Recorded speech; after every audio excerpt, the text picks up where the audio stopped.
Ну что ж, я в Иране. Мен Иранды көптөн бери көргүм келип жүргөн эле. Чыгынып эми келдим.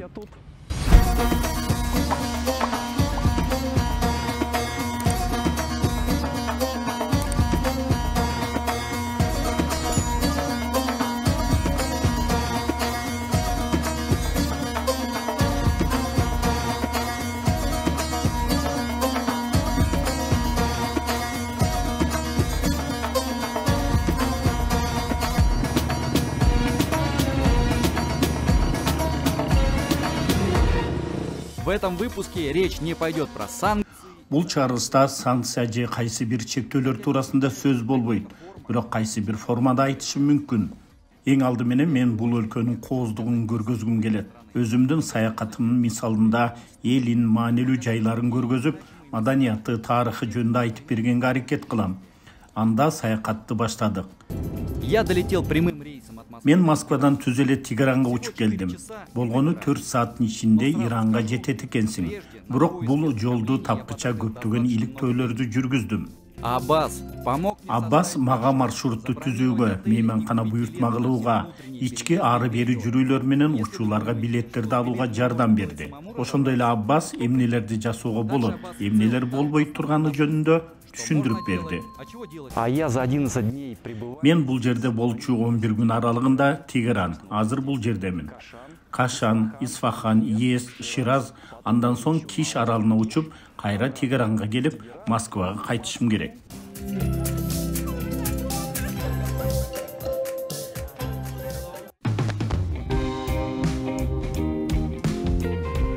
С аэропорта до отеля я добрался на такси, о котором позаботился заранее. Аэропорттон мейманканага чейин такси менен келдим. Ага алдын ала эле буйртма берип койгом. Бул пайдалуу да экен.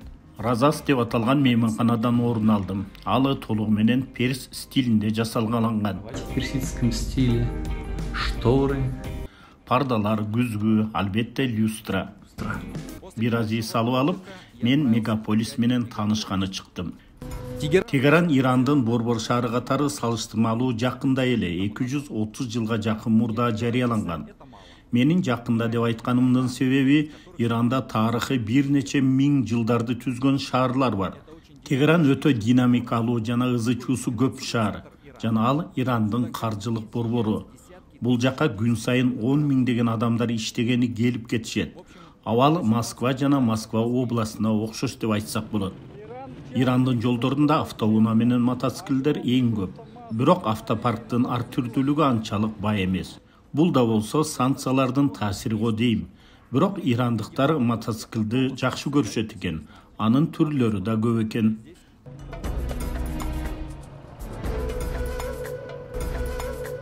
Основным же моим транспортом здесь. Мен бул жерде негизинен такси жана метро менен жүрдүм. Автобуска эл аралык каттамдарда гана отурдум. Но я немного забежал вперед. Прежде мы встретились с Аббас менен сим-карта алдык. Бул да саякаттоо үчүн эң маанилүү жактардан. Акчаларды алмаштырып, Тегерандын түндүк тарабындагы Таджриш районуна бардык. Здесь расположен классический иранский базар и внушительное творческое пространство. Бул жерде Ирандын классикалык базары жана эң бай чыгармачылык мейкиндиктер орун алган. Бирок менин саякатымда улуттук тамак аштарга болгон кызыгуум да күч болду. Анткени ал бул өлкө туурасындагы жалпы сезимдерди толуктоого жардам берет. Биз Аббас менен дизи деп аталган тамак алдык. Традиционное блюдо с названием дизи. Либо просто с мясом. Я больше предпочитаю. Бул эт кошулган тамак. Анын бир азын салып алабыз да, калган эт, картошка, фасоль жана башка кошулган бөлүгүн эзип алабыз. Негизи бул тамак жай отто 3-4 саат бышырылат. Это легко можно есть.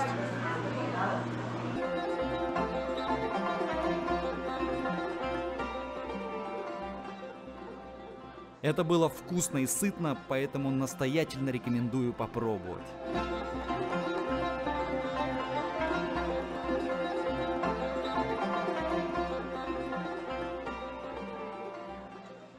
Но если вы думаете, что Тегеран однообразен, то нет. Тегеран бир өңчөй дегендер жаңылышат. Анын түндүк тарабында заманбап батыш европалык архитектурада курулган имараттар өтө көп.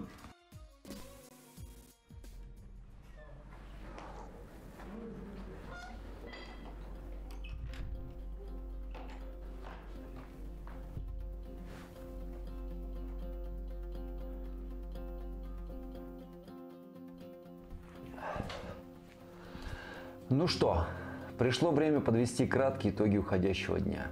Бир күндү жыйынтыктап айтсам, мен өтө чарчадым. Сильно устал. Теперь из положительных моментов. Сегодня я наконец-то... Жакшы жактан сөз кылсам, мен бүгүн кадыресе миллионер болдум.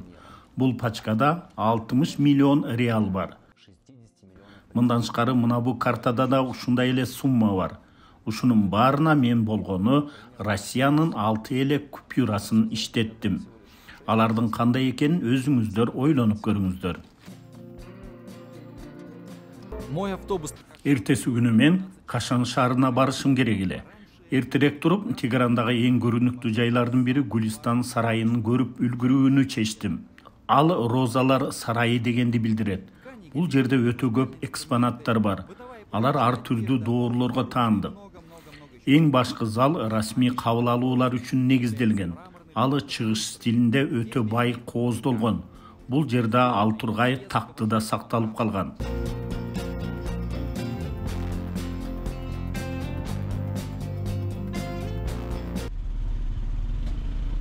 Maşını vereceğin dakika.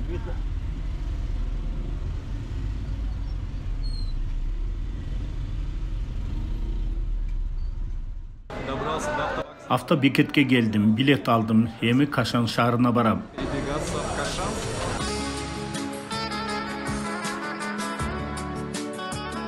Тегерандан Кашанга чейинки жолу 250 километр. Башкача айтканда 3 саатты камтыйт.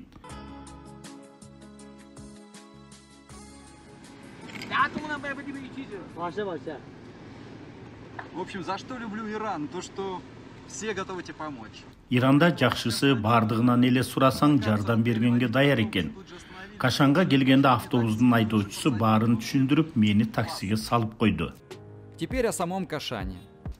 Кашан Исфахан провинциясына караштуу чакан шаар. Ал туризм жакшы өнүккөн, көркөм өнөр боюнча ири борбор. Калкынын саны 250 миңдин тегереңин түзөт. Тегеранга салыштырмалуу Кашан өтө тынч шаар.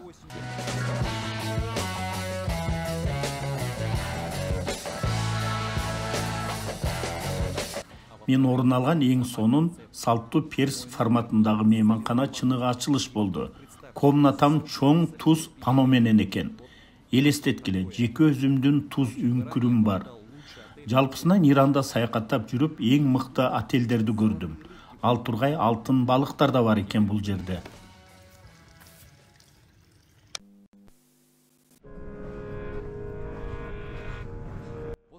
Амир Ахмад Султандын мончосун көргөнү бардым, бирок ал бул күнү иштебейт экен.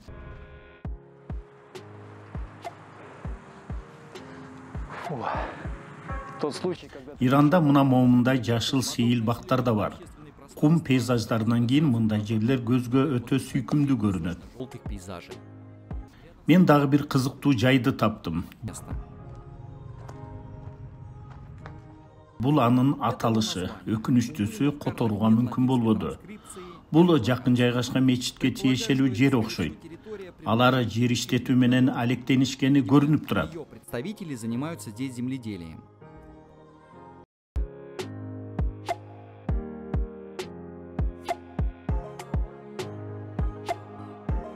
Еще одна лайф-история из Ирана. Ирандыктар мени кайсы жактан экеними билгенден кийин Путин дешти. Путин.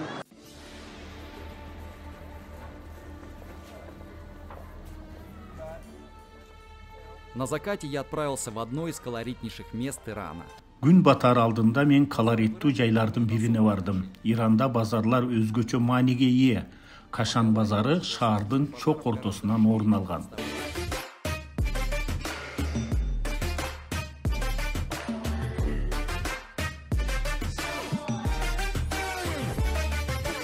В его комплексе, помимо основных базаров, Бул комплексте базардан тышкары түрдүү мезгилдерде курулган бир нече мечиттер, мончолор, галереялар, күмбөздөр, суу сактагычтар бар.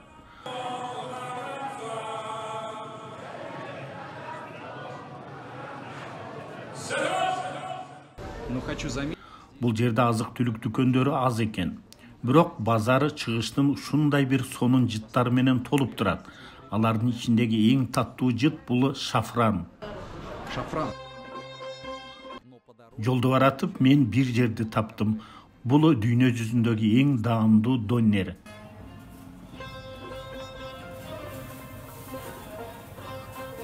Знакомьтесь, это, кстати, он. Лежит и ждет своего часа.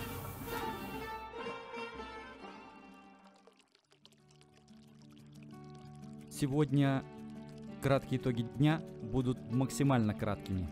Бүгүнкү күндүн жыйынтыгы менен мен буларды айткым келди. Биринчиден, ирандыктар өтө меймандос, ар бири жардамга даяр жана сүйлөшкөндү жакшы көрүшөт экен. Экинчиси, 80% ирандыктар Путинди билише тургандыгы. Үчүнчүсү, бул жерде тамак ашты табыш кыйыныраак. Базарда мөмө жемиштер кадам сайын турат, а бирок эт кошулган тамактарды табуу оңой эмес. Төртүнчүдөн, эртең 2 күнгө Исфаханга барышым керек.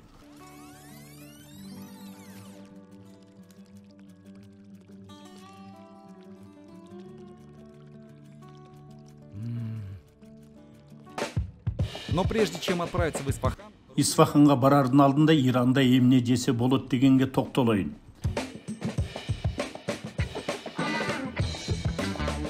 первые дни я питался тем, что находил на пути, поскольку было жалко времени. Биринчи күнү убактым аз болгондуктан мен алдымдан чыккан жерден тамактанып жүрдүм. Алар фастфуд же мөмө жемиштер болду. Алардын экөөсү тең деңгээли абдан жогору жана даамдуу экен. Жалпысынан Ирандын даамдары өтө сонун жана бир адамга берилчү порциялар дагы абдан чоң. А какие здесь порции! О!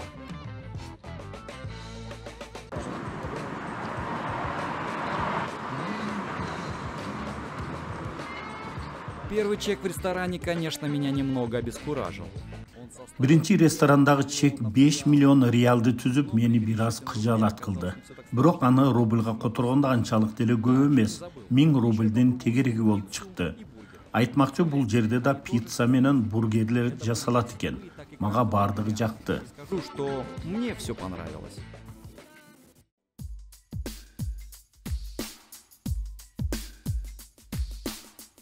Менин кийинки саякатым Исфахан шаарына болду. Ал Ирандын чоңдугу боюнча 3-чү шаары. Калкынын саны 1,5 миллиондон ашыгыраакты түзөт. Кашандан Исфаханга чейин автобус менен 3 сааттык жол. Азыркы учурда Исфахан туристтердин ири борбору.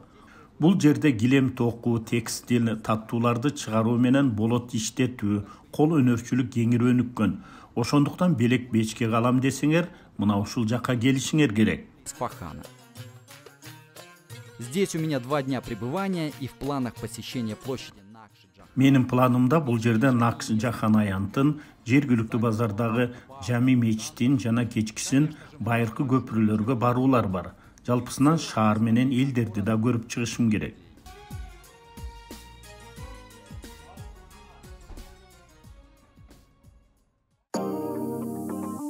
Кийинки күнү биринчилерден болуп Исфахандын башка аянтына бардым. Ал ЮНЕСКОнун бүткүл дүйнөлүк мурастары тизмесине кирген. Тегеран менен салыштырсак, бул жер бир топ тынч. Бир нече жүздөгөн жылдар мурда Исфахан борбор шаар болуп турган. Накш-Джахан аянты 15-16 кылымдарда негизделген. Анда Исфахан өз тарыхында экинчи жолу Улуу Аббастын учурунда Персиянын борбору болуп турган. Ал жылдары Исфахан өтө гүлдөп өнүккөн. Ошондон уламго Аббас Шах Улуу деп аталса керек. Бул жерде экскурсия кылып, сувенирлерди сатып алып, Ирандын башка жактарынан келген туристтер менен таанышсаң болот. Также мне показалось, что здесь иранцы особо не напрягаются. Бул жердеги ирандыктар көп деле кыжаалатчылыкта жашашпайт окшойт. Анткени азыр таңкы саат 10 болду. Дүкөндөр бирок жабык. Анан дагы Исфахан түнкү шаар экенин четке какпайлы.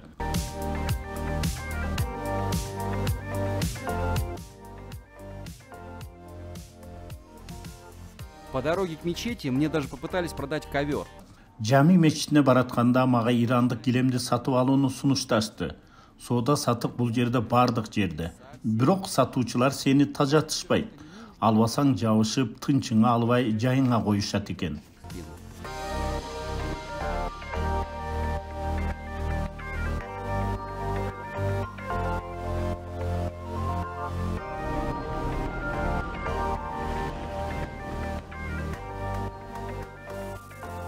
Наконец-то я добрался до мечети Джами. Жами мечитине келдим. Бул Исфахандагы өтө байыркы курулуштардын бири жана архитектуралык шедевр. Ал башка мусулман дүйнөсүндөгү көптөгөн курулуштар үчүн үлгү болуп келет. Ага анын кооздугу эле эмес, курулган мезгили да себеп болууда. Мечит биздин доордун 770-жылдарында түптөлүп башталып, 20-кылымга чейин курулуп, оңдолуп, түзөлүп келген. В общем, место это культовое. Бул жай бир эле мусулмандар үчүн эмес, сулуулукту сүйгөндөр үчүн да эң сонун жай. Нельзя. И вот я здесь. Наслаждаюсь безумной красотой. Заодно можно посетить и большой рынок Исфахана. Здесь он рядом. Айта кетсек, анын жанында чоң базар да жайгашкан.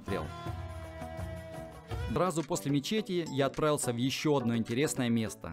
Мечиттен кийин мен шаардын сыртына чыгып, бүткүл Исфахан алаканга салынгандай көрүнгөн Баам деген жайга келдим. Бул жерде Сафе тоосу жайгашкан. Анын бийиктиги 2257 метрге чейин жетет. Тоонун айланасы эс алууга жана спорт менен машыгуу үчүн эң сонун жай. Жергиликтүүлөрдүн айтымында бул жер кечинде өтө кооз болот. Тоого чыгуу үчүн бир нече жолдор салынган. Ал тургай тоонун түбүндө аттракциондор менен парк жайгашкан.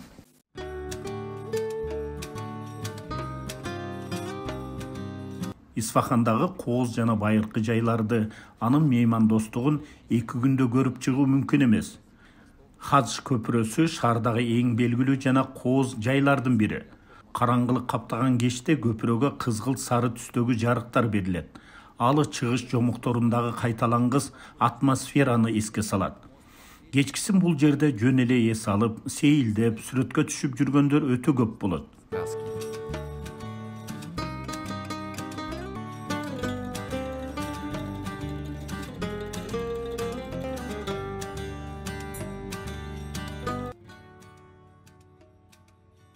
Но оказывается, это не мост Хаджу, это мост Сиосеполь или Сеосиполь. В общем... Чынын айтсам, мен адашыпмын. Көрсө бул Хадж эмес, Сиосеполь көпүрөсү экен.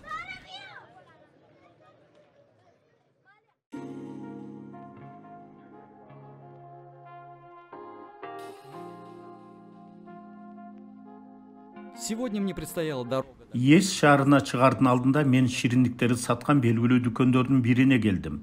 Ал жерде аларды кантип жасап жаткандарына чейин көрүүгө болот. Эгер силер Исфаханга келе албасаңар, андан чыгарылган продукцияларды Тегерандан деле тапсаңар болот. Сможете найти в аэропорте Тегерана.